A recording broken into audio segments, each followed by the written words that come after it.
Assalamualaikum warahmatullahi wabarakatuh. Apa kabar kalian semua? Semoga kalian baik-baik saja dan tetap diberikan kesehatan oleh Allah Subhanahu wa Ta'ala. Bantu channel kami yuk dengan cara subscribe dan tekan tombol lonceng kalian. Terima kasih, semoga kisah ini bermanfaat. Wajib tahu, inilah 11 perbuatan yang terlarang di dalam sholat. Ternyata banyak yang tak menyadari.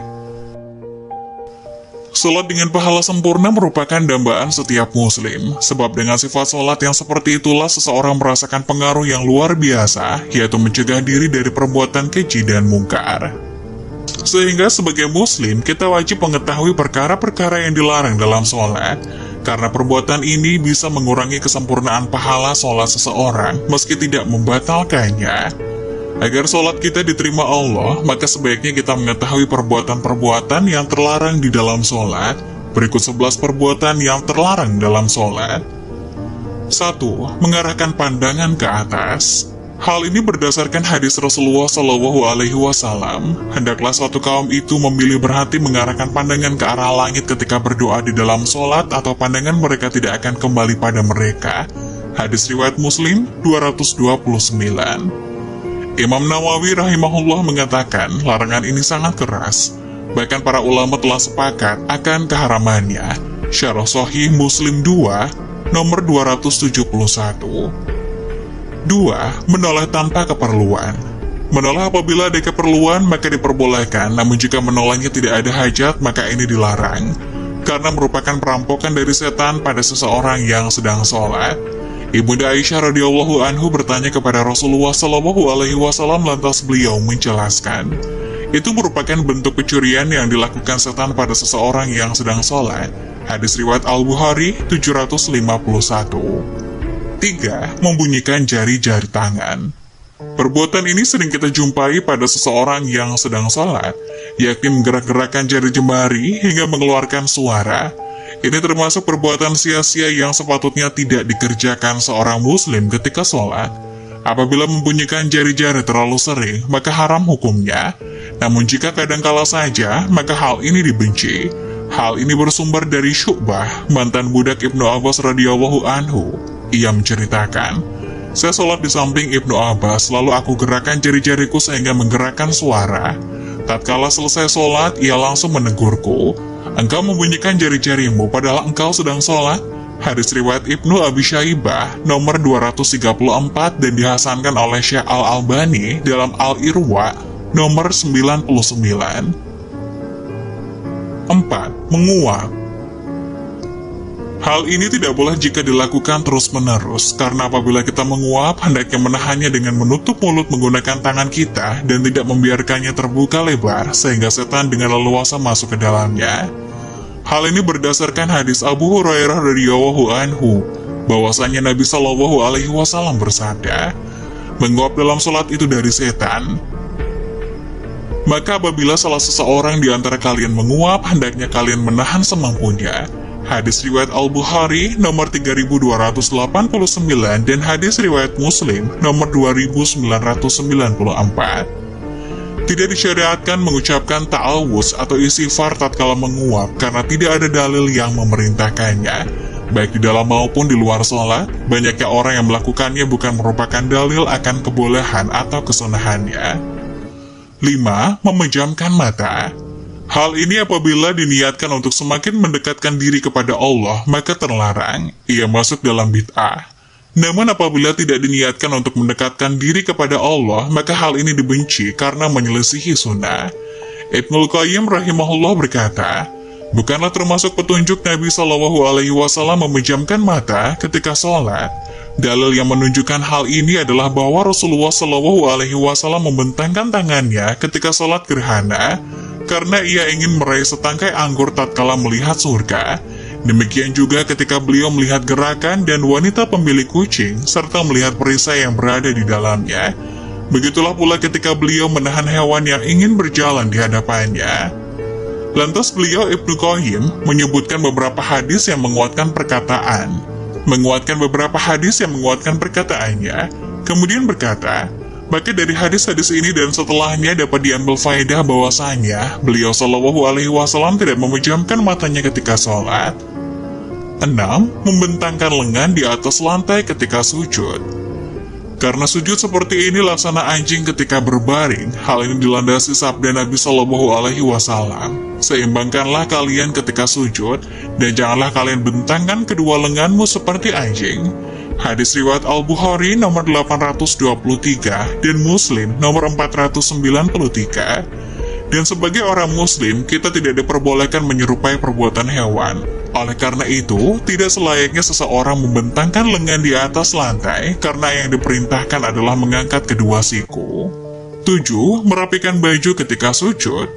Maksudnya, mengumpulkan dan menahannya agar tidak terurai di tanah dan masuk dalam larangan ini. Merapikan ujung lengan baju atau celana. Hal ini berdasarkan hadis yang bersumber dari Ibnu Abbas radhiyallahu anhu. Ia berkata, Nabi Shallallahu Alaihi Wasallam diperintah untuk sujud di atas 7 tulang dan dilarang dari merapikan rambut serta pakaian ketika sholat. Hadis riwayat Al-Bukhari 809, Muslim 490, dan ini adalah lafaz Muslim. 8. Dudu al-Iqya. Duduk Iqya adalah duduk dengan posisi pantat terletak di antara dua betis, yaitu dengan menempelkan pantat di tanah, lalu mengangkat kedua betis serta meletakkan tangan di atas tanah.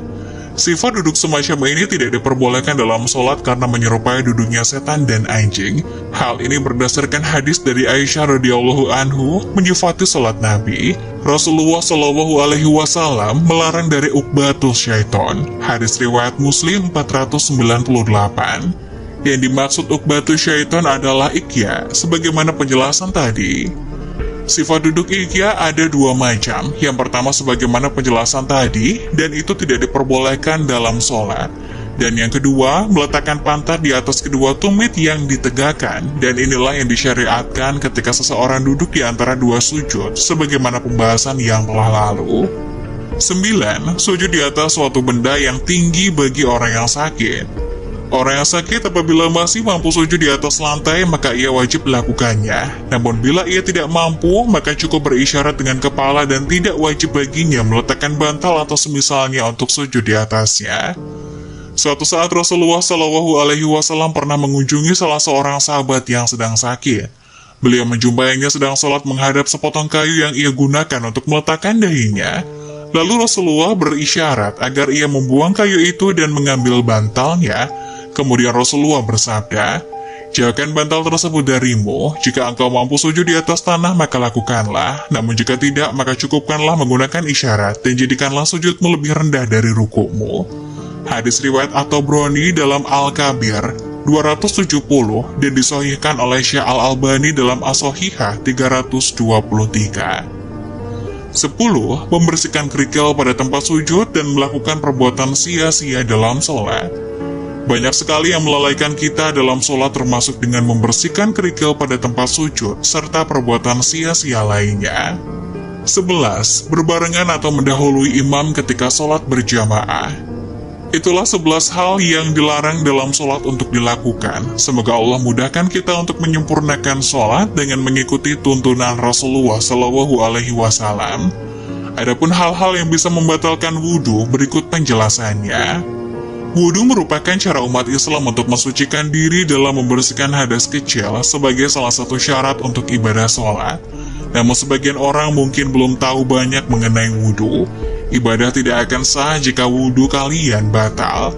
Maka dari itu akan dibahas apa saja yang membatalkan wudhu. Tidak hanya itu, di dalam video ini akan dijelaskan juga rukun wudhu dan sunnah wudhu. Allah Subhanahu wa Ta'ala sudah memerintahkan umat Islam untuk membersihkan dirinya dari hadas ketika ingin melaksanakan sholat. Hal tersebut sudah ada di dalam Al-Quran, Surat Al-Maidah ayat 6 yang artinya, "Wahai orang-orang yang beriman, apabila kamu hendak melaksanakan sholat, maka basuhlah wajahmu dan tanganmu sampai ke siku, dan sapulah kepalamu dan basuh kedua kakimu sampai kedua mata kaki. Jika kamu junub, maka mandilah. Dan jika kamu sakit atau dalam perjalanan atau kembali dari tempat buang air atau menyentuh perempuan, maka kamu tidak memperoleh air, maka bertayamumlah dengan debu yang baik.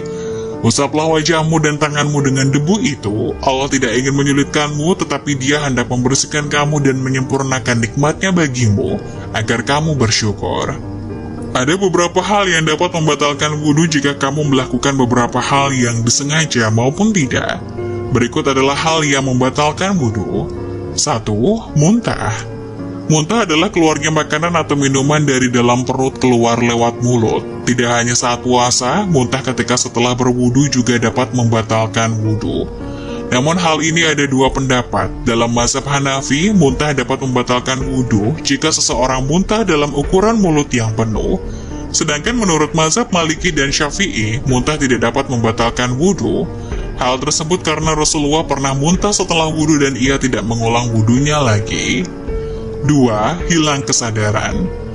Hilang kesadaran yang dimaksud adalah gila, pingsan, mabuk, dan hal-hal lain yang membuat seseorang tidak sadarkan diri, termasuk tidur.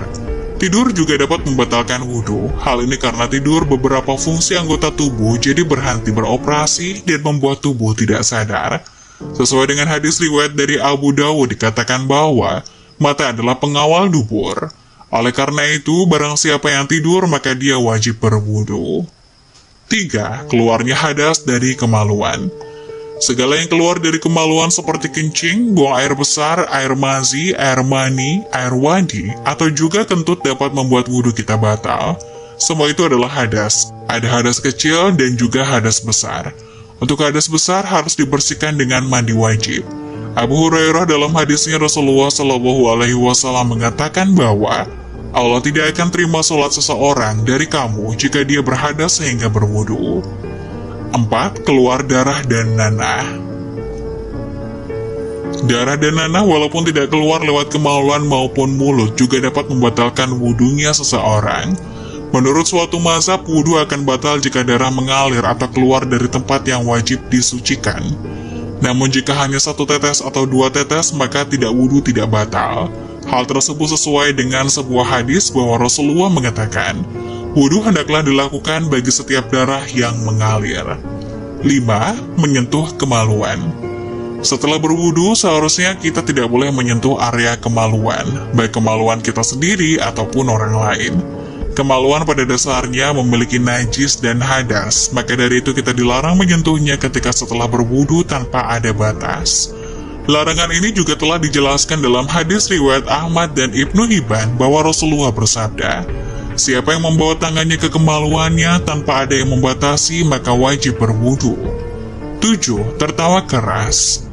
Ketika sedang sholat dan sudah berwudu, umumnya kita harus memiliki sikap yang sopan karena beribadah untuk Allah Subhanahu wa Ta'ala. Namun ketika kita tertawa dengan keras dan terbahak-bahak, maka otomatis sholat kita batal dan juga wudhu kita ikut batal. Perbuatan ini bertentangan dengan sikap saat kita ingin bermunajat kepada Allah Subhanahu wa Ta'ala. 7. Makan daging unta. Makan ketika sudah berwudu tentunya akan menyisakan kotoran di mulut. Hal ini bisa diatasi dengan minum air putih. Namun jika yang kamu makan adalah daging unta, maka kamu harus mengulang kembali untuk berwudu. Memakan daging unta baik matang maupun mentah akan membatalkan wudhu seseorang. Hal ini telah diriwayatkan dalam hadis Imam Ahmad. Rasulullah bersabda bahwa berwudhu karena makan daging unta dan kamu tidak diminta untuk berwudhu karena makan daging kambing. 8. Memandikan mayat. Seseorang yang memandikan mayat tentunya menyentuh semua bagian tubuh mayat tersebut. Jika orang itu sudah berwudhu dan tidak sengaja menyentuh kemaluan dari mayat, maka dapat dinyatakan wudhunya batal. Ia harus mengulang kembali untuk berwudhu agar dirinya suci kembali. Hal ini diriwayatkan dalam hadis Ibnu Umar dan Ibnu Abbas bahwa Abu Hurairah berkata, sekurang-kurangnya dia hendaknya berwudhu karena biasanya tangan mereka tidak terselamat dari menyentuh kemaluan mayat. 9. Ragu saat wudhu. Ketika kamu berwudu, sebaiknya kamu harus yakin bahwa semua hadas yang ada di tubuhmu itu sudah bersih. Namun ketika kamu ragu akan kebersihan tubuhmu dari hadas, maka wudu akan dinyatakan batal. Mazhab dari Maliki dijelaskan bahwa barang siapa yang merasa yakin bahwa dirinya suci kemudian dia ragu tentang hadas, maka dia wajib berwudu. 10. Hal yang wajib mandi. Hal yang membatalkan wudhu pada bagian ini adalah hal yang mewajibkan kamu untuk mandi agar hadas bisa hilang dari tubuh. Beberapa hal yang membatalkan wudhu dan mewajibkan kamu untuk mandi meliputi melakukan hubungan seksual, keluar air mani, dan orang kafir yang masuk Islam. Jika kamu melakukan salah satunya, kamu harus mandi hadas terlebih dahulu, lalu berwudhu. Hal ini telah ada pada mazhab Hambali yang menyatakan bahwa wudhu akan menjadi batal setiap perkara yang mewajibkan mandi kecuali meninggal. 11. Bersentuhan dengan yang bukan mahramnya. Bersentuhan dengan orang lain yang bukan mahram itu tidak boleh. Oleh karena itu ketika sudah berwudu dan kamu sengaja atau tidak bersentuhan dengan yang bukan mahramnya, maka kamu harus mengulangi kembali untuk berwudu. Rukun wudu. Wudu akan dianggap sah jika rukun wudu telah diikuti dengan baik dan benar. Jika tidak, wudu akan batal dan kamu harus mengulangnya. Berikut adalah rukun wudu. Semoga penjelasan tadi dapat memberikan hikmah dan manfaat untuk penonton semuanya. Jangan lupa like, subscribe channel ini agar tidak ketinggalan video-video bermanfaat selanjutnya. Sekian dari kami, terima kasih. Wassalamualaikum warahmatullahi wabarakatuh.